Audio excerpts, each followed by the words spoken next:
Mas, pessoal, nunca foi um problema para os romanos admitirem a crença dos cristãos. O problema é, na verdade, os cristãos admitirem o politeísmo dos romanos, né?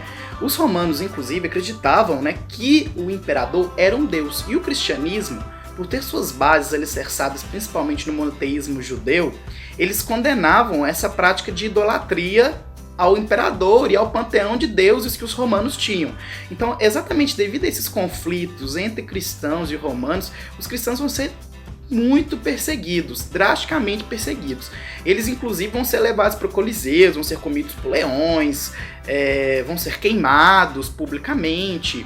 Então, todos aqueles que eram cristãos e se diziam contra o império, e se professavam claramente contra a autoridade imperial, contra aquilo que propunha o império com relação a crenças religiosas, eles eram sim reprimidos, sem dó nem piedade, tá? E o imperador que mais reprimiu esses cristãos todos foi exatamente o Nero, tanto que o apóstolo João, lá no Apocalipse, quando ele descreve a besta, não sei se vocês sabem, mas os números equivalem a letras na cultura, na linguagem aramaica, hebraica, muito utilizada aí pelo pessoal que seguia Jesus. Então, como os números equivalem à letra, o número 666 no Apocalipse equivale a Czar Nero, ou César Nero, exatamente o imperador romano que mais perseguiu os cristãos, tá?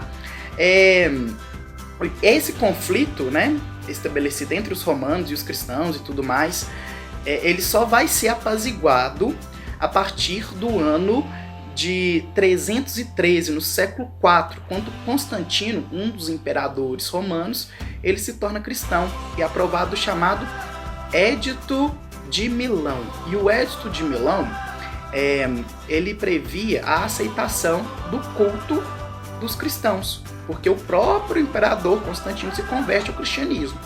E alguns anos mais tarde, na verdade um século mais tarde, no século já V, né, o imperador Teodósio, também convertido ao cristianismo, né, ele aprova o Édito de Tessalônica. E no Édito de Tessalônica, o cristianismo passa a ser a religião oficial do Império Romano. Aí a perseguição se torna inversa. Se antes eram os romanos que perseguiam os cristãos, agora passa a ser os cristãos que vão perseguir os romanos pagãos, tá? Principalmente. É importante a gente pensar um pouco sobre esses conflitos, porque as causas da crise do Império Romano têm a ver com o advento do cristianismo também, tá?